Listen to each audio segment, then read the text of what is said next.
Hello नमस्कार साथियों। आप सभी का स्वागत है मेरे channel Singh government exam point पर। तो डाइजेशन एंड एब्जॉर्प्शन का आज ये लास्ट लेक्चर है। इससे पहले मैंने डाइजेशन का 3 से 4 लेक्चर अपलोड कर चुका हूँ, उसको पहले आप देख लीजिएगा मेरे चैनल पर। इस लास्ट लेक्चर में हम लोग पढ़ेंगे फूड का एब्जॉर्प्शन कैसे होगा। एक बार जब फूड डाइजेस्ट हो गया तो डाइजेस्ट होने के बाद में फूड को एब्जॉर्ब करा करके ब्लड या लिम्फ के सहारे उनको रेस्पेक्टिव सेल में भेजना होता है, ताकि सेल में उस फूड को तोड़ के वहाँ से एनर्जी निकाला जा सके। इसी चीज़ को पढ़ेंगे हम लोग। तो चलिए विदाउट एनी डिले स्टार्ट करते हैं। लेक्चर को लास्ट तक देखिएगा। इसमें बीपीएससी टीआरई 1, 2 और 3 से भी कुछ क्वेश्चन लिए गए हैं, जो पूछा गया था वो भी आपसे बनवाएंगे। चलिए आगे बढ़ते हैं। तो सबसे पहले हम ये समझते हैं फूड का आपको एब्जॉर्प्शन कराना है। तो एब्जॉर्प्शन से आप क्या समझते हैं? एब्जॉर्प्शन का मतलब होता है कि फूड जब डाइजेस्ट होकर के एक इंड प्रोडक्ट में कन्वर्ट हो गया, तो इस इंड प्रोडक्ट को इंटेस्टिनल म्यूकोजा के ल्यूमन से पास करा करके इसको ब्लड या लिम्फ में भेज देते हैं। जैसे कि अगर हम इंटेस्टिनल म्यूकोजा का ड्रॉ करें, ये आपका इंटेस्टिनल म्यूकोजा है, ठीक है। यहाँ पर आपका विलाय है, ये देख रहे हैं फिंगर, यहाँ जो दिख रहे हैं फिंगर लाइक प्रोजेक्शंस, यही है विलाई। तो यहाँ पर ल्यूमन है और यहाँ पर आपका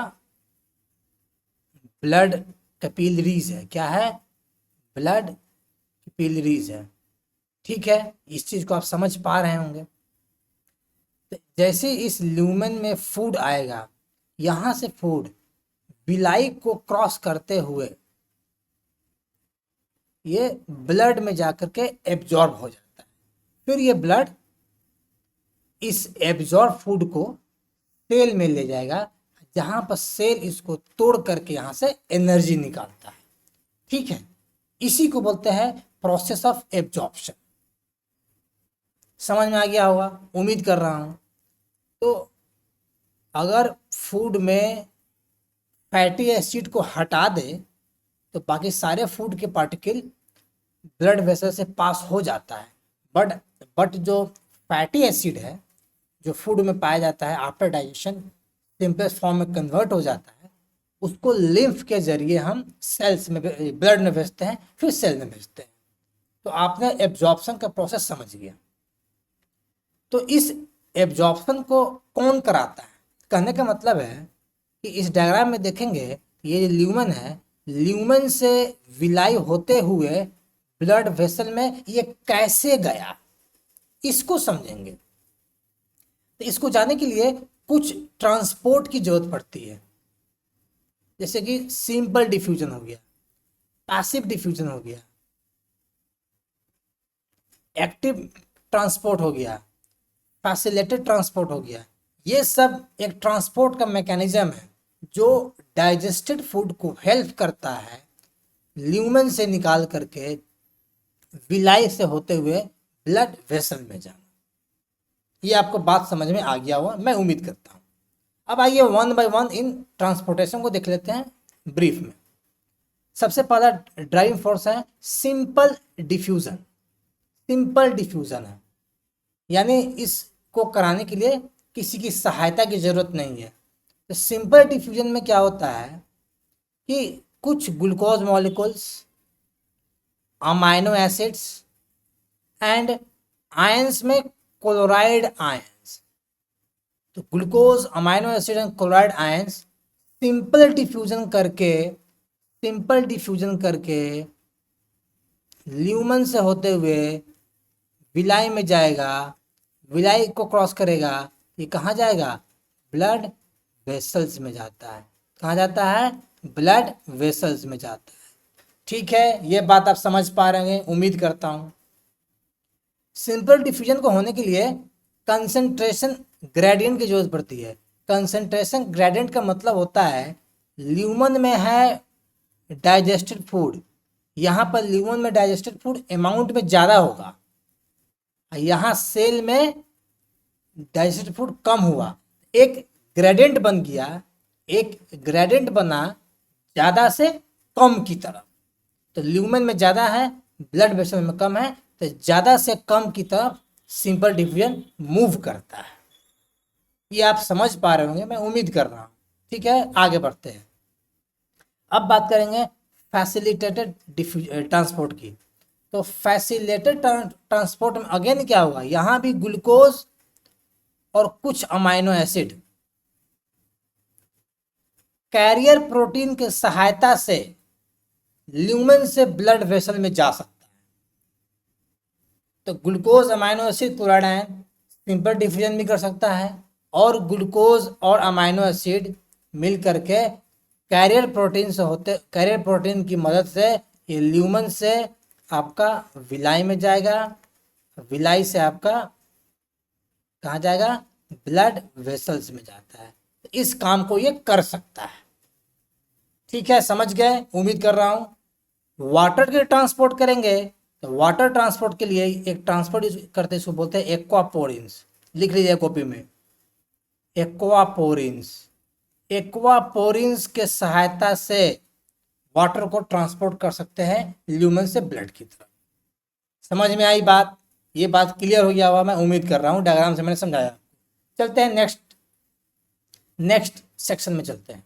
और यहाँ एक सवाल पूछा गया है, BPCTRE 1, 2 या 3 किसी एक का सवाल है फैसिलिटेटेड डिफ्यूजन सिंपल डिफ्यूजन से कैसे अलग है।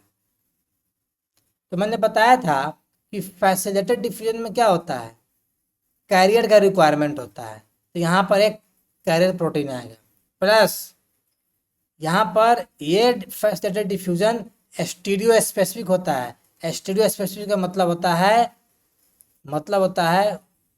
वनली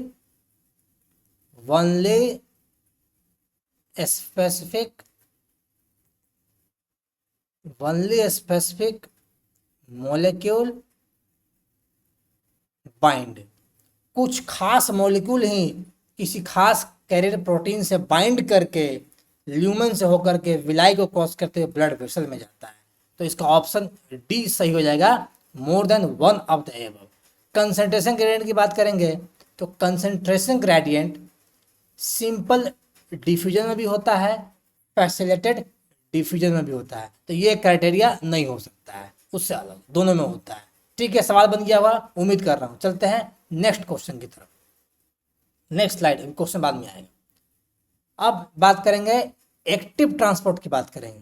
तो एक्टिव ट्रांसपोर्ट के होने के लिए क्या जरूरत है कि एक्टिव ट्रांसपोर्ट हमेशा कंसंट्रेशन ग्रेडियंट के उल्टा मूव करता है। कहने का मतलब है कि अगर ये ल्यूमन से विलाई में जा रहा है, विलाई से ब्लड वेसल में जा रहा है, और ब्लड वेसल से सेल में जा रहा है, तो ल्यूमन में कंसंट्रेशन इसका कम होगा, ब्लड वेसल में कंसंट्रेशन ज़्यादा है। ठीक है, तो ये लो से हाई की तरफ जाएगा। अब सवाल है कि कोई मॉलिक्यूल कम से ज़्यादा की तरफ कैसे जा सकता है? जा तो सकता है, उसको फोर्स करना पड़ेगा, धक्का मारना पड़ेगा। तो उसके लिए उसको क्या जरूरत है? ऊर्जा की। तो एटीपी एनर्जी, याद रखिएगा, एटीपी एनर्जी देता है उन सब्सटेंसेस को, एटीपी से एनर्जी दे करके लो से हाई की तरफ भेज देते हैं, उसको बोलते हैं एक्टिव ट्रांसपोर्ट। कल को एक्टिव ट्रांसपोर्ट से क्वेश्चन आपसे पूछा जा सकता है। ये बात आपको समझ में आ रहा होगा, मैं उम्मीद करता हूँ। अब सवाल है कौन कौन सा सब्सटेंस मूव करता है? अगेन अमाइनो एसिड होगा, ग्लूकोज होगा, but this time sodium ions होता है। तो सोडियम आयंस के साथ ग्लूकोज और अमाइनो एसिड आपका एक्टिव ट्रांसपोर्ट करके ल्यूमन से विलाई से होते हुए ये ब्लड वेसल में चला जाता है। एक्टिव ट्रांसपोर्ट आपको समझ में आया होगा, मैं उम्मीद कर रहा हूँ। ठीक है, यह आप बात समझ में आ गया आपको। अब हम बात करेंगे, कार्बोहाइड्रेट को मैंने एब्जॉर्ब करा दिया, प्रोटीन को एब्जॉर्ब करा दिया। इसके बाद में तीसरा जो इम्पोर्टेंट जो एब्जॉर्प्शन होगा, डाइजेस्टेड फूड में से वो होगा फैटी एसिड एंड ग्लिसरॉल का। ये सभी डाइजेशन आपका स्मॉल इंटेस्टाइन में मैं करा रहा हूँ, स्मॉल इंटेस्टाइन में हो रहा है, क्योंकि पूरे बॉडी में आपका जो mouth, stomach, small intestine, large intestine, इन चारों में से स्मॉल इंटेस्टाइन ऐसा है जहाँ पर मैक्सिमम एब्जॉर्प्शन होता है, और वहीं से सवाल आपसे पूछेगा भी। तो स्मॉल इंटेस्टाइन में फैटी एसिड और ग्लिसरॉल का एब्जॉर्प्शन एक खास डिफरेंट मैकेनिज्म के साथ होता है। ये नॉर्मल बिहेव नहीं करता है क्योंकि ये नॉन पोलर होता है। आइए कैसे काम करता है। सबसे पहले फैटी एसिड और ग्लिसरॉल स्मॉल इंटेस्टाइन के ल्यूमन में आएगा। तो यहाँ देखिए, ये आपका ल्यूमन ऑफ स्मॉल इंटेस्टाइन है, यहाँ पर फैटी एसिड और ग्लिसरॉल आ चुका है। ठीक है, ये आप समझ गए। अब ये ग्लिसरॉल और फैटी एसिड आपस में कंबाइंड करेगा, जुटेगा, जुटने के बाद में मिसल्स बनाता है, मिसल्स इसी ल्यूमन में। यहाँ ये डायग्राम में देखिए, ब्लैक कलर का यहाँ एक डायग्राम है, ब्लैक कलर के घेरा में दिया हुआ है। जो ब्लैक कलर का घेरा है इसके अंदर में मोनोग्लिसराइड्स भी है और लॉन्ग चेन फैटी एसिड भी है। दोनों को जोड़ के हमने क्या बनाया, मिसल बना दिया। यहाँ तक आप समझ गए, मैं उम्मीद कर रहा हूँ। अब ये मिसल क्या होगा, इंटेस्टिनल म्यूकोजा को क्रॉस करेगा वाया सिंपल डिफ्यूजन। याद रखिएगा, देखिए मिसल था, मिसल सिंपल डिफ्यूजन करके सबसे पहले इंटेस्टिनल म्यूकोजा का ये जो माइक्रोविलस है, इस माइक्रोविलस से पास होकर के ये कहाँ चला जाएगा, ये एब्जॉर्प्टिव सेल के वाइलस में घुस जाएगा, विलस से पास करके उसके अंदर चला जाएगा। ये जो विलस जो है, ये माइक्रोविलाई जो है, यही माइक्रोविलाई यूनिट ऑफ एब्जॉर्प्शन होता है। याद रखिएगा, क्योंकि नेक्स्ट स्लाइड में क्वेश्चन आपसे बनवाएंगे। तो यहाँ पर आकर ये बन चुका है क्या, मतलब कि पहुँच चुका है आपका क्या, माइसल पहुँच चुका है। यहाँ तक आप समझ गए। अब क्या करेगा कि वाइलस के अंदर ये माइसलस रीअरेंज करेगा, अपने आप को रीअरेंज करके क्या करेगा, ये काइलोमाइक्रोन्स बनाएगा म्यूकोजा के अंदर। क्या बनाएगा, काइलोमाइक्रोन्स। डायग्राम में देखिए, पीला कलर का डायग्राम है, यहाँ देखिए, यहाँ पर देखिए एक काइलोमाइक्रोन लिखा होगा, देख रहे हैं, यही है काइलोमाइक्रोन। मैं ब्लैक कलर से दिखा देता हूँ, देखिए ये है काइलोमाइक्रोन, यहाँ है काइलोमाइक्रोन। तो माइसेल से काइलोमाइक्रोन बन गया। यहाँ तक आपको समझ में आ चुका होगा। अब ये काइलोमाइक्रोन इस म्यूकोजा से बाहर निकलेगा और लैक्टियल में चला जाएगा। लैक्टियल एक क्या है, लिम्फ वेसल है। ये खास करके फैटी एसिड के एब्जॉर्प्शन के लिए लाया गया है, क्योंकि याद रखिएगा काइलोमाइक्रोन का साइज बड़ा होता है, ये ब्लड कैपिलरीज से पास नहीं हो सकता है, इसलिए इसको लैक्टियल से पास कराना है। लैक्टियल से पास हो गया, बाद में ये लैक्टियल से पास होने के बाद में थोरैसिक डक्ट से होते हुए ये चला जाएगा वेन में, और वेन से होते हुए कहाँ चला जाएगा, आपके सिंपल सेल में चला जाता है। तो ये मैकेनिज्म याद रखिएगा। इसमें सबसे इंपॉर्टेंट पॉइंट क्या रखना है, lacteals is the lymph vessel through which chylomicron move inside the lacteals, finally into the blood vessel, then finally into the cell. ये आप चीज को याद रखिएगा। चलिए अब आगे बढ़ते हैं। अब यहाँ आप एक सवाल बनाइए कि डाइजेस्टेड फूड के एब्जॉर्प्शन में फंक्शनल यूनिट कौन सा इन्वॉल्व होता है। फंक्शनल यूनिट ब्रूनस ग्लैंड कभी नहीं होगा, क्रिप्सल लिबरकून कभी नहीं होगा, क्या होगा, वाइलस होगा, microvillus. Microvillus is the unit, functional unit, जो कि हेल्प करता है डाइजेस्टेड फूड को ल्यूमन से निकाल करके ब्लड में भेजने का काम करता है। तो वाइलस याद रखिएगा। यह बात आपको समझ में आ गया होगा, मैं उम्मीद करता हूँ। चलते हैं नेक्स्ट स्लाइड की तरफ। फिर यहाँ क्वेश्चन पूछा गया है कि कार्बोहाइड्रेट को किस फॉर्म में एब्जॉर्ब कराया जाता है। तो अभी आपको पढ़ाया मैंने कि कार्बोहाइड्रेट को हमेशा मोनोसैकेराइड के फॉर्म में एब्जॉर्ब कराया जाता है। किसके फॉर्म में एब्जॉर्ब कराया जाता है, मोनोसैकेराइड के फॉर्म में एब्जॉर्ब कराया जाता है, मोनोसैकेराइड, क्योंकि मोनोसैकेराइड सिंपलेस्ट एब्जॉर्बेबल मॉलिक्यूल्स है। पॉलीसैकेराइड कॉम्प्लेक्स होता है, डाइसैकेराइड कॉम्प्लेक्स होता है, इसलिए C is the correct answer for this question. चलते हैं नेक्स्ट स्लाइड की तरफ। अब सवाल पूछता है लैक्टेल किससे कनेक्ट है। सारा का सारा सवाल बीपीएससी टीआरई 1 2 3 किसी एक में पूछा था। ये लैक्टेल किससे कनेक्टेड है? Lacteal is connected with absorption of fats, इसको याद रखिएगा। ठीक है, चलिए आगे बढ़ते हैं नेक्स्ट स्लाइड की तरफ। अब हम बात कर लेते हैं, चूंकि स्मॉल इंटेस्टाइन में डाइजेस्टेड फूड के एब्जॉर्प्शन को मैंने बता दिया, अब थोड़ा सा एक समराइज कर लेते हैं कि कुछ एब्जॉर्प्शन माउथ में भी होता है, कुछ एब्जॉर्प्शन स्टमक में भी होता है, कुछ एब्जॉर्प्शन स्मॉल इंटेस्टाइन में भी होता है, और कुछ एब्जॉर्प्शन लार्ज इंटेस्टाइन में भी होता है। आइए इसको थोड़ा सा समझ लेते हैं। माउथ में कुछ खास ड्रग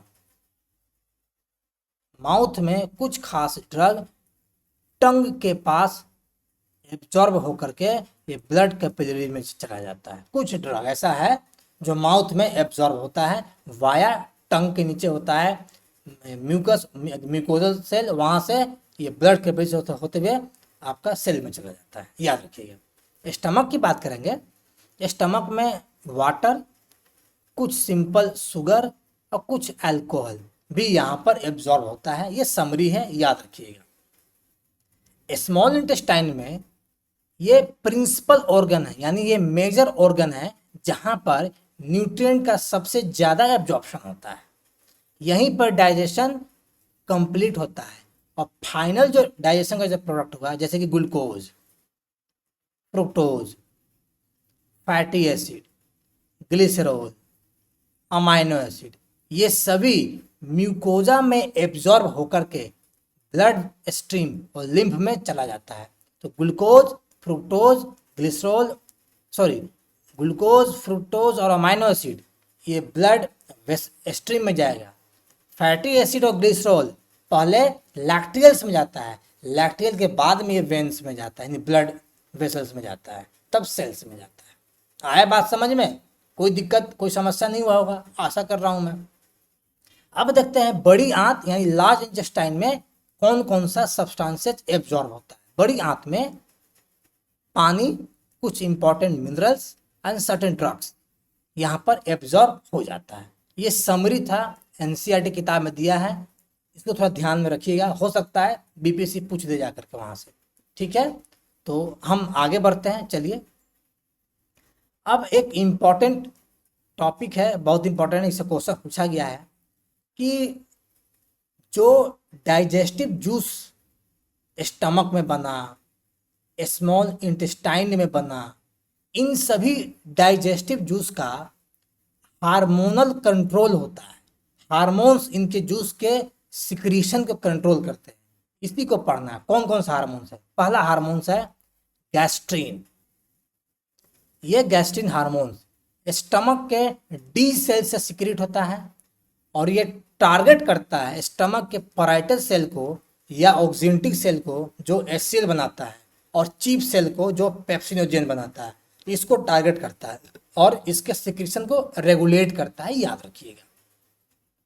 दूसरा है सिक्रेटिन। सिक्रेटिन छोटी आंत यानी स्मॉल इंटेस्टाइन से निकलता है और ये पैनक्रियाज और स्टमक को टारगेट करके उनके सिक्रीशन को कंट्रोल करता है।